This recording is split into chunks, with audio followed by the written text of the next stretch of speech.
everybody wants to see him fight. He's going to be bigger than ever when he comes back, so I have to be prepared, and we have to do it huge. Are you imagining that the rematch with Devin Haney is a possibility for April, or do you guys kind of hoping to move past that? No, it's not. Zero whatsoever. We're not even, no. You know who I really want to see him against is Teofimo Lopez. Who? Ryan.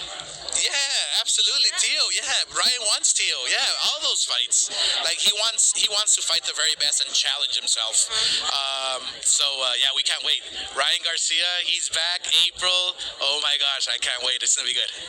Alright, what up, y'all? It's your boy Martin, aka the Boxing Purist. Welcome once again to the Truth and Absolute channel, where I speak the truth and nothing but the truth. So help me good God Almighty. Alright, y'all, happy Saturday. How's everyone doing? Yo, anyway, man, let's get right into this one. So, you heard it straight out of the Joker's mouth. And by Joker, I mean Oscar De La Hoya, was asked the other day, because obviously we see that April is right around the corner. What happens in April? April Fools. I'm just kidding. Well, anyway, Ryan Garcia's suspension is over in April, obviously following his failed drug test following the fight with Devin Haney last April. And it's crazy to think that, I mean, it's coming up on a year here pretty soon. It's crazy to think it's already going that fast, maybe because of all the theatrics involved in it. Anyway, so they asked Oscar De La Hoya, what is the, potential of a Devin Haney versus Ryan Garcia rematch, obviously following everything that happened. And Oscar De La Hoya right away shot that down. And I'm going to be real with him, man. I'm going to be real with y'all. I don't blame him for shooting it down. And it's crazy because that fight has the potential to do crazy numbers because everything that was involved with it, all the back and forth on social media, everything that led up to the fight, what happened actually inside that ring. Obviously, we all witnessed that Devin Haney took a beating in the hands of Ryan Garcia, pretty boy Ryan Garcia, and everything that happened afterwards. You know what I'm saying? With that little small amount of ostarine being traced into Ryan Garcia's samples. And then obviously down the line with Devin Haney and his pops, Bill Haney, suing Ryan Garcia for battery and all these other things inside that ring. So there's a huge storyline behind it that would make it sell like crazy, in my personal opinion. I'm telling y'all, because of the first fight, how it went down and everything about it, this fight could easily do over 1 million pay-per-views, in my personal opinion.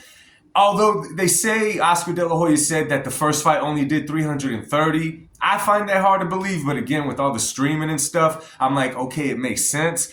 I just thought it did way better than that. I mean, you have conversations with people, you start seeing the interest in it. I thought it did way better than that. Oscar says different. We're going to take his word for it. But now, I think that fight is so much bigger than what it once was. I think if you make that fight now, it just makes a whole lot more. But we also got to remember that Oscar, being a businessman, is already seeing, the way that Devi Sue and his pops work and how they move. And it's just too much risk. Excuse me, y'all. Excuse me.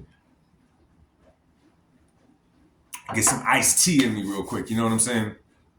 But it's hard to do business with people like that. It's always a huge risk because, yeah, there's money involved, but right around the corner, you could be getting sued and then you're losing all kinds of money, which makes it a huge risk. But this I did like.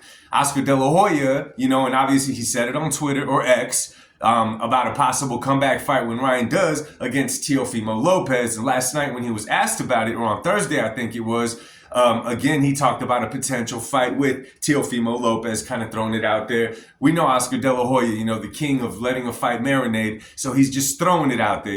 They're not talking about it. It's nothing, but it's being talked about by them. The camps ain't in talks, but it is being talked about out there. And I mean, that would be a great fight, in my opinion, and a fight that needs to happen, especially around that weight class, because both of these guys, Ryan Garcia and Teofimo Lopez, are pretty big, even at 140. I think that fight makes sense at possible 147. I think it was Virgil Ortiz that said that, I think it was Virgil Ortiz. They were talking about Ryan Garcia, Virgil Ortiz possibly, but then I forget if it was him or another fighter that said pretty much that Ryan doesn't deserve the fight. Anyway, Teofimo's name is there, and I think it's a good fight for both of them because that weight class, we talked about it a lot, 135 to 140, and this is going back, 2 years. We said that weight class has the potential to just blow up, right? Because we were thinking for a minute that after Tank and Ryan fought, that we were just going to start getting all of the fights afterwards, right? We thought that we were going to see Shakur Stevenson in the mix. We thought we were going to see Teofimo in the mix. We thought we were going to see Devin Haney in the mix. And of course, I'm talking when this happened, the only fight out of all those that we ended up getting was Devin Haney versus Ryan Garcia, and all the other ones just kind of fell apart. Guys moved up in weight. Some guys are just not fighting. It's crazy, man. There was so much potential. So for a fight like this to happen, especially around 147, I think would be a great, great fight. And I think it would be an entertaining fight because you better believe that the press conferences would be great. And I think that the styles make sense inside that ring. I think that the styles makes it for a super entertaining fight for the sport of boxing because you got Ryan Garcia that's kind of a seek and destroy dude. You know what I'm saying? He's a puncher. He's straight up. He's a puncher. He's straight up and down. But he's kind of like Deontay Wilder in that weight class where if Ryan happens to catch you, you know what I'm saying? If he happens to catch you, even just a little bit, according to Paulie Malignaggi, he has steroid power all the time, right? Because he's on steroids all the time. Clown. Anytime that Ryan Garcia catches you, it's going to be a problem. You know what I'm saying? You're going to see stars if he catches you flush. Now, we know Teofimo Lopez has a lot more tricks in the bag than Ryan Garcia. I believe he's a way better boxer than Ryan Garcia. And guess what? He is heavy-handed. The only problem with Teofimo Lopez, in my opinion, is you don't know what Teofimo Lopez is going to show up to fight. Is it going to be the one that showed up to fight Vasily Lomachenko, where he brought all the tools that he needed and he executed perfectly and he did not fight out of his character? Or is it going to be the Teofimo that came and fought George Kambosos, that he fought completely out of his element and ended up giving him his first professional loss? Only loss known today right now. You know what I'm saying? That's the only thing with Teofimo Lopez. You don't know which Teofimo is going to show up to fight. And, there's old clips of even Bill Haney saying who's going to show up to fight that night. And I believe that he was talking to, I think he was talking to Teo's dad, saying, is Gordo going to show up? I'm assuming that Gordo was a nickname in the gym maybe for Teofimo. Maybe that's the name that Bill gave him, like when he's on it, we call him Gordo. I don't know if that's what he was referring to.